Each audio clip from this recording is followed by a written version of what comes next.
네, 안녕하세요. PLM 지휘연구소의 조용식 대표입니다. 이번 시간에는 PLM 프랙티스 컨퍼런스 2008회 리뷰의 그 키 세션을 좀 분석해 보겠습니다. 키 세션은 대체로 이제 세 분이 키 세션을 해주셨어요. 근데 첫 번째에는 전체적으로 얘기하고 세션 세 개를 말씀을 드리겠습니다. 첫 번째 키 세션은 Key Innovation through Continuous PLM Process and System Integration. 독일의 지바라는 제가 발음은 좀 정확하지 않습니다. 그때 들었는데 발음이 좀 영어 발음이랑 틀려가지고 그분이 나와서 전체적으로 PLM의 프로세서 시스템에 대해서 말씀해 주셨고, 그리고 자기 조직에 대해서 선전을 많이 해주셨어요. 그리고 두 번째 세션은 삼성전자 PLM 구축사례 전략에 대해서 김세현 삼성전자 상무께서 설명을 해주셨고요. 세 번째 세션에서는 일본의 자동차 산업에 대한 어떤 CA, CAD/CAM, CAE, 디지털 마크업 이런 거에 대해서 다시아키 마세라는 분이 설명을 해주셨는데 내용이 괜찮았습니다. 그래서 이 세 가지 세션 중에 아마 마지막 세션이 가장 중심이 될 것 같습니다. 그래서 그 세션에 대해서 분석하고 질문을 받는 거로 하겠습니다. 첫 번째 세션에서는 PLM에 대한 전체적인 어떤 비전이나 오퍼레이션 이런 것들에 대해서 설명을 해주셨습니다. 그래서 두 장의 그림을 보고 제가 이제 설명을 드리겠는데, 이제 전 세계적으로 이제 PLM의 비전들이 이제 단순히 예전에는 PDM이라는 어떤 엔지니어링 데이터베이스를 떠나서 리퀘어먼트나 어떤 스펙, 그 다음에 디자이닝 컨텍스 이런 것들에 대해서 굉장히 많이 관심을 갖기 시작했습니다. 그래서 이제 그 다음에 프로덕트, 프로세스, 그 다음에 사용자, 그 다음에 올가니제이션이라는 거는 이제 조직이겠죠. 기업이나. 그리고 좀 특이한 거는 이제 PLM에서 커스터머라는 부분들이 이제 강조가 있다라는 거죠.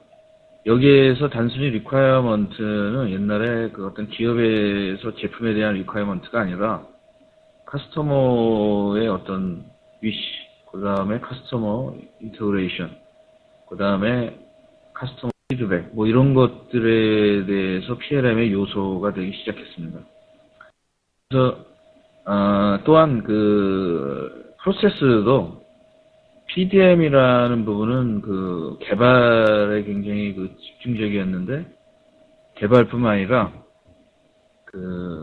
테스트, 그 다음에 프로덕션, 세일즈, 그 다음에 사용, 그 다음에 메인테넌스, 리사이클, 현재 하고 있는 모든 제품에 대한 모든 관심사들이 프로세스에 들어오기 시작했습니다. 근데 이거는 이제 비전이기 때문에 아직 PLM에서 현상으로 일어나는 건 아니고 앞으로 가야 될 방향인 것 같습니다.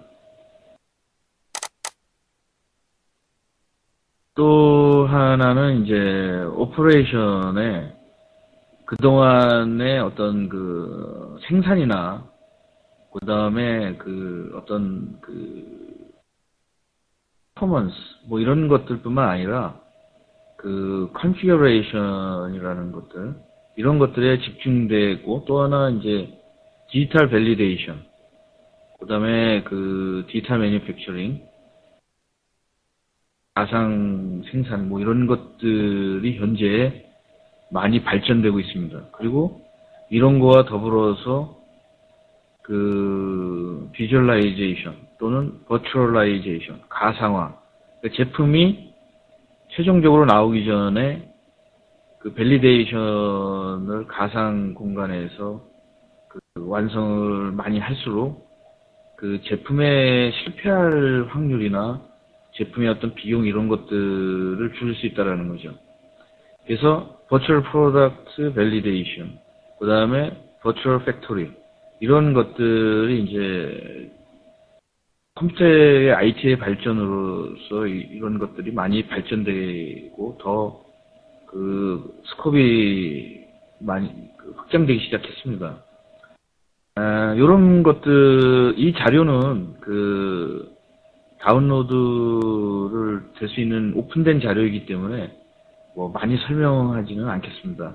그 CAD 그래픽이나 PLM 컨소시엄 사이트에 오셔서 그 다운로드를 하셔서 보시면 될 것 같습니다. 다음 세션은 사실은 그 자료가 공개되지 않았기 때문에 제가 그 들어가서 본 강의 세션 한 내용을 보고 제가 그 자료를 좀 만들어 본 겁니다. 나머지 두 세션은 세션 2와 세션 3는 자료가 오픈되지 않았습니다. 그래서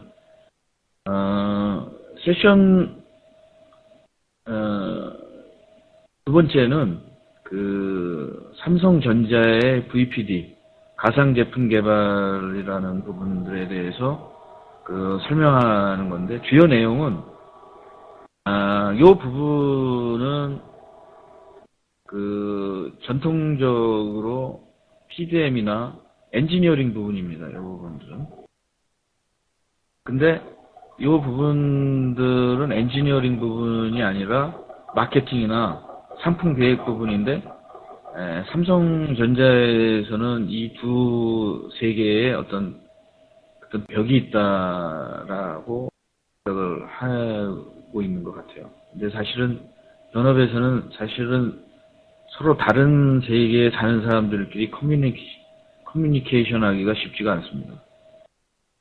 그래서 산업 디자인 부분들을 개발자들에게 얘기를 하면 그 자기 나름대로 개발하면서 문제가 되는 것을 다시 리워크를 다시 하고, 여기에 대해서 문제점이 많이 발생되기 때문에 이런 부분에 대해서 벽을 없애겠다라는 것이 VPD를 시작한 어떤 배경이라고 생각이 됩니다.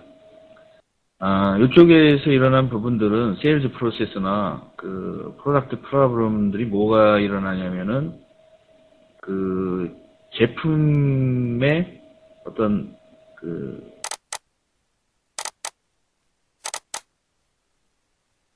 생산 문제가 뭐가 일어나냐면은 조립성 같은 것들, 그 다음에 이제 금형 가공성들, 그 산업 디자인으로다가는 이것이 가능하지만 그 생산하는 개발하는 사람들에게는 이런 구체적인 것들이 필요가 하네요. 그렇기 때문에 그것들에 대해서 서로 커뮤니케이션을 해야 되지 않나. 그래서 콜래보레이션이라든가 뭐 이런 것들이 그 상당히 중요한 이슈로 떠오르기 시작했습니다. 또 하나는 뭐냐면 산업 디자인 부분과 그 부품 배치.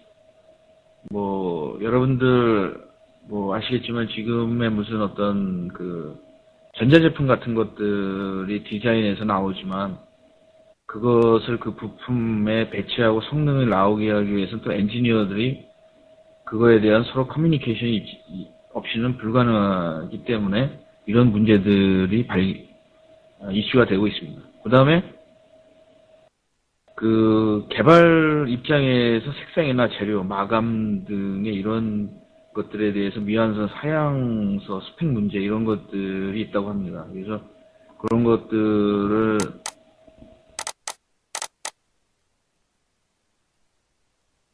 어떤 VPDM이라는 프로젝트를 통해서 자기네들은 이걸 해결하려고 생각을 하는 것 같습니다. 그래서 이러한 부분들이 해결할 수 있는 것들이 뭐냐면 VPD 프로세스 및 시스템이라고 해서 프로덕트 디벨로프먼트 프로세스를 일련의 시리얼 프로세스에서 콜래버레이티브 패러럴 프로세스로 서로 그 커뮤니케이션이 하는 그 패러럴 프로세스로 하는데 이것도 이제 프론트 로딩 디벨로프먼트라는 그런 패러다임을 사용하겠다라는 것입니다. 이 부분에 대해서는 이제 자기네 삼성전자에서 자기들이 얘기하는 그 SPLM이라는, 그래서 SPLM의 스코프는 이런 것들입니다. 현재 SPLM이라는 것들을 사용하는데 이제 삼성전자에서는 넥스트 삼성 PLM, 이거에 대해 삼성전자에서는 이거에 대해서 이제 PLM이라는 것을 개발하고 있는데, 그 세 가지, 기존의 PLM에서 세 가지가 좀 특징적인 것 같습니다. 뭐냐면은, 첫 번째는 포트폴리오 매니지먼트, 그 다음에 플랫폼 매니지먼트, 그 다음에 프로젝트 매니지먼트를 기존에 있는 PLM이라는데 좀 더 첨가를 해서 이제 사용하려고 하는 데서 이제 그 SPLM의 스코업을 얘기하고 있습니다.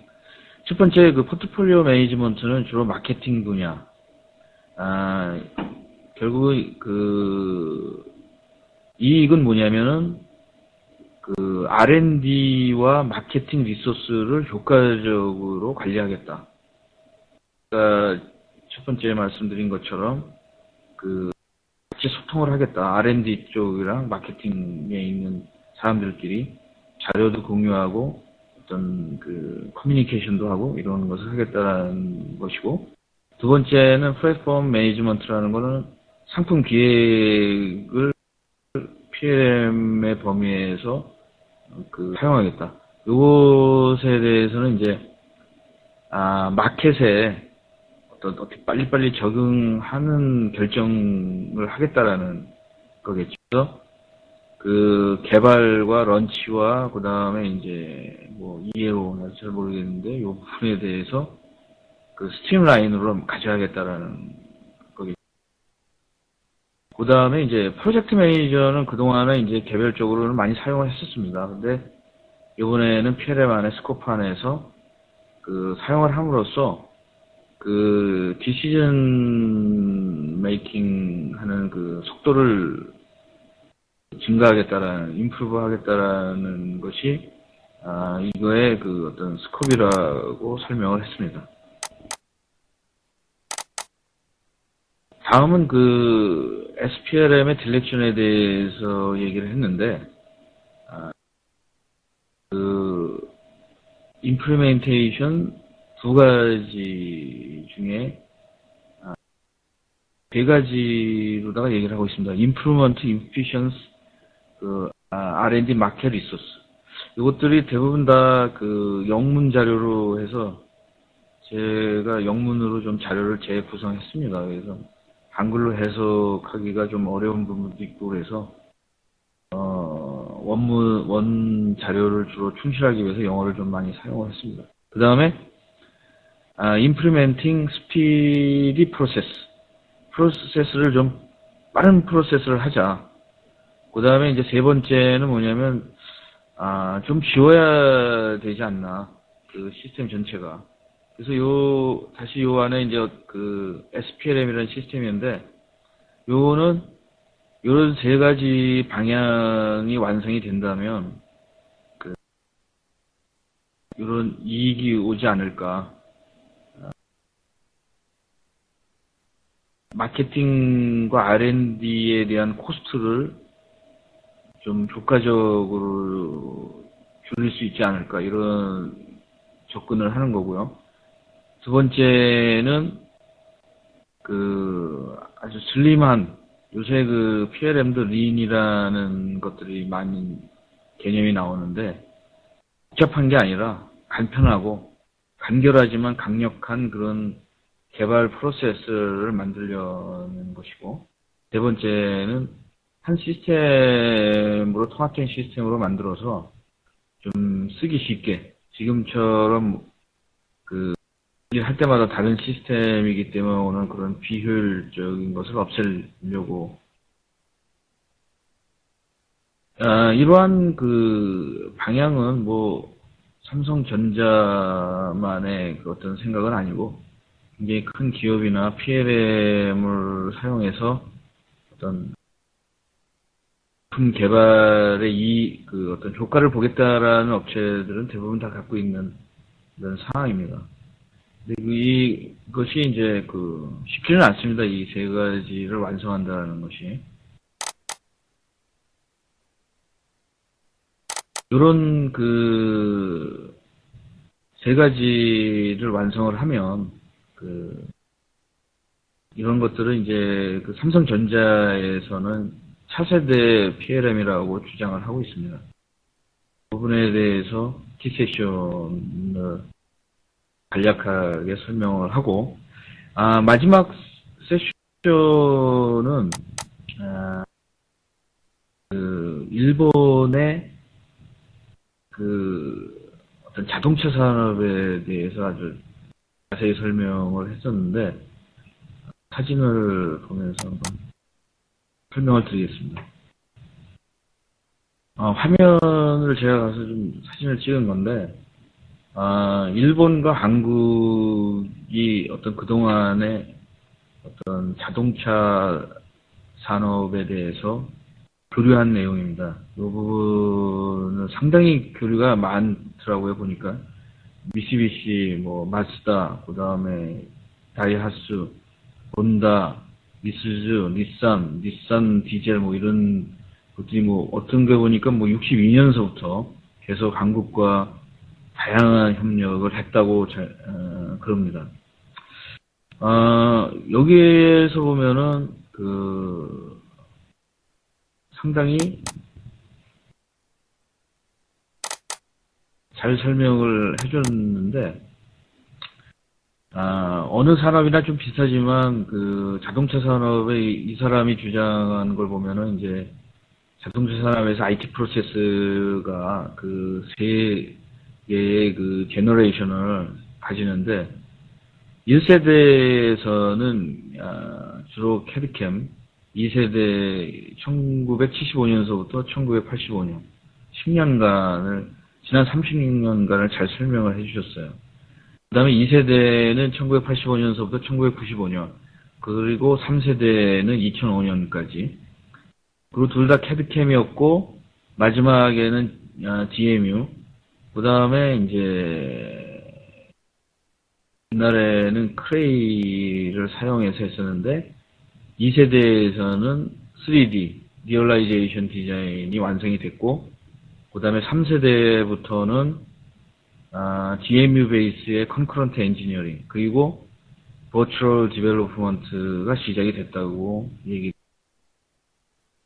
결과적으로는 이제 대부분 여기에서 보면은 개발 기간은 단축됐고, 두 번째에서도 개발 기간이 단축됐고, 다 개발 기간이 계속 단축됐다고 주장을 하고 있습니다. 그리고 1세대에서는 다이의 퀄리티를 향상을 시켰다고 합니다. 그리고 두 번째는 어떤 분석 능력을 익스펜션을 했고, 세 번째부터는 이제 PLM의 패러다임인 컨커런트 엔지니어링, 그 다음에 프론트 로딩, 이런 것들을 비즈니스를 실적으로 사용되었다고 얘기를 하고 있습니다. 그리고 IT 분야에서는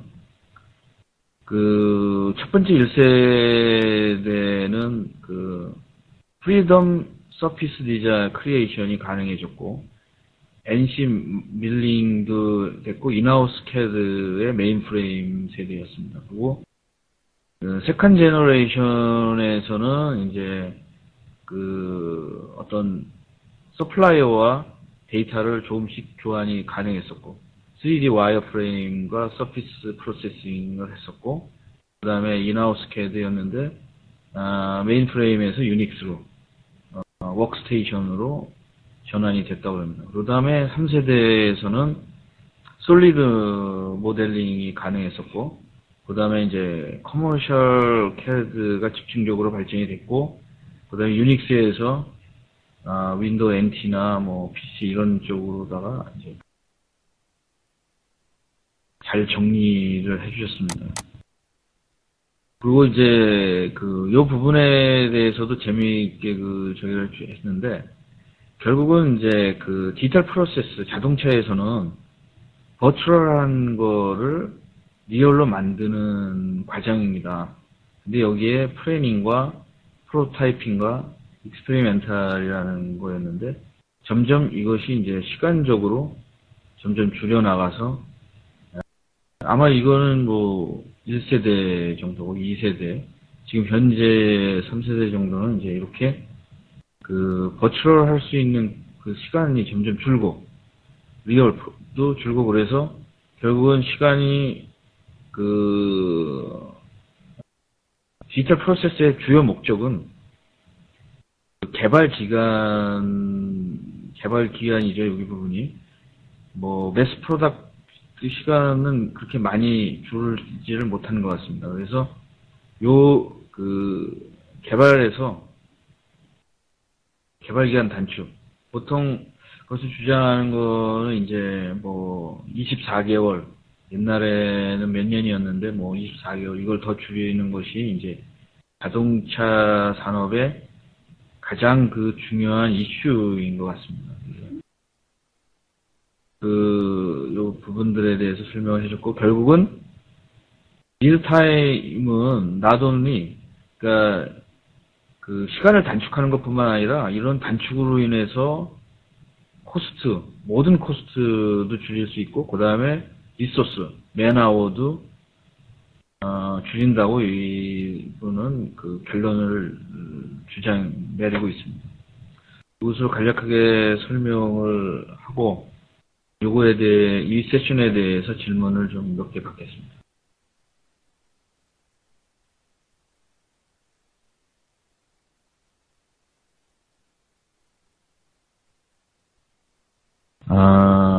박형만님의 질문인데, PLM과 ERP와 상호 관계가 어떻게 진행되는 것이 바람직합니까? 라고 질문을 해주셨습니다.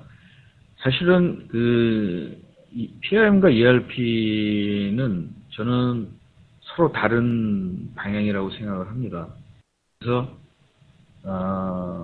가장 어떻게 진행되는 게 바람직하냐면은 서로 필요한 데이터를 서로 보내고 받고 하는 것이 제일 바람직하다고 생각을 합니다. ERP는 제품에 대한 정보에 대해서 약간 무관심합니다. 그리고 PLM은 제품 중심적으로 모든 지식을 생각하는 시스템입니다. ERP 같은 경우에는 제품의 히스토리가 그렇게 중요하지 않아요. 그래서 제품의 히스토리나 이런 것들은 PDM 쪽이 마스터 데이터를 가지고, 그리고 회사에서 리소스 관리나 어떤 생산에 효율적으로 생산하고, 효과적으로 생산하고, 이런 매스 프로덕트나 여기서 말씀드린 매스 프로덕트 이런 것들은 ERP 영역이기 때문에 서로 영역이 서로 이기적으로 부딪히는 것보다는 자기 분야에 대해서 마스터 데이터를 따로 갖고 있는 것이 저는 가장 중요하다고 생각을 합니다. 그 다음에 조변님께서 두 번째 삼성에서 발표한 섹션에서 삼성 발표 자료분에게 PLM 업체가 업체 5개를 자체 분석했는데 46% 정도뿐이 안 나가고, 로드맵에도 별게 없다고 말씀하셨는데 그 발언에 대해서 어떻게 생각하시는지 궁금합니다. 예, 저는 아까 나오신 현대에서 나오신 김 팀장과 같은 생각입니다. 기대치가 너무 높은 거죠. PLM이라는 거는 제너럴한 프로덕트이기 때문에 어떤 업체에 맞게 만들 수가 없습니다. 그렇게 만들어 본 적도 없고, 그래서 한국에 있는 분들은 어떤 제품을 이렇게 만들면 한국에 있는 모든 업체가 자기가 중심이라고 생각을 해요. 그래서 삼성전자가 내가 중심이기 때문에 세계 어떤 업체 벤더들이 만들면은 나도 금세 쓸 수 있다라는 생각을 일단 해요. 근데 PLM이라는 것을 저희가 한 15년, 뭐 20년 이렇게 하다 보면 업체마다 다르고 기업마다 다르고 자기 회사마다 다른 어떤 문화가 있기 때문에 딱 맞는 그런 솔루션은 있지 않습니다. 그리고 저는 이제 제 개인적인 의견인데 삼성전자가 진짜 선두 기업이라면 옛날 PDM이나 PLM을 처음 했었던 선두 기업들은 완성되지 않은 것들을 자기네들이 연구를 해서 자기에게 맞게 만들었습니다. 예를 들어서 보잉이나 락히드나 그다음에 GM이나 이런 닛산이나 이런 데에서는 이런 불평을 하지 않았어요. 자기네들이 맞게 예를 들어서 보잉에 가면 보잉의 카티아라는 말이 나옵니다. 왜냐하면 일반 카티아와 다르게 자기네들이 엄청나게 커스터머라이징을 해서 사용을 하고 있습니다. 닛산이나 이런 데서도 유지나 뭐 GM 같은 데서도 일반 그런 제품을 자기에 맞게 엄청나게 커스터머라이징을 해서 사용하고 있습니다. 그래서 우리나라 기업도 이제 선두 기업이라면 어떤 벤더에서 다 만들어진 상을 차려있는 거를 이렇게 받아 먹으려고 그러지 말고 자기에 맞는 시스템으로 공부를 해서 노력을 해서 만들어야 된다고 저는 개인적으로 생각을 하고 있습니다. 그 다음에 김두영님께서는 PLM의 실질적으로 스피디한 발전을 위해서는 관련된 설계 표준 정립 강화가 필요하다고 생각하는데 어떻게 보시는지요? 사실은 맞는 얘기입니다, 이게. 근데 실질적으로 들어가면 표준화라는 것이 만들어 놓으면 기업이 안 지키면 아무 표준화가 소용이 없지 않습니까? ERP는 표준화가 가능한 게 ERP는 회계라는 전 세계적인 표준화를 사용했기 때문에 ERP나 SAP이나 이런 것들은 가능했지만 설계는 학계에서 만든 어떤 표준화나 이런 것들이 산업에서 받아들이지 고 있지 않습니다. 그래서 아마 아까 초대하신 분들 중에 PLM 컨소시엄이나 이런 것들이 일반적인 표준안을 좀 만들어서 서로 정보를 교환하면은 그게 가능한데 PLM이라는 것 오늘도 발표를 할 때 많은 분들이 자기 자료를 오픈을 하지 않았기 때문에 제가 노트를 해서 오늘 발표를 했는데 그만큼 PLM에서는 내가 갖고 있는 지식을 다른 사람에게 표준화되거나 알리는 거에 대해서 아직까지는 쉽지 않습니다. 그래서 모든 업체들이 각자 남이 만들어 놓은 거에 대해서는 좀 관심이 있는데 내 거는 잘 안 보여주는 그런 형태를 가지고 있습니다. 질문은 지금 마무리를 좀 해야 될 것 같아가지고 계속 질문이 있으신 분들은 이메일이나 이런 걸 남겨주시면은 제가 캐드그래픽 모든 질문에 대해서 답을 드리겠습니다. 답이 간략하게 말을 하기 때문에 정확하게 다 전달이 안 된 것으로 알고 있는데 질문이 좀 더 있으시면은 이메일로 좀 남겨주셨으면 답변을 해드리겠습니다.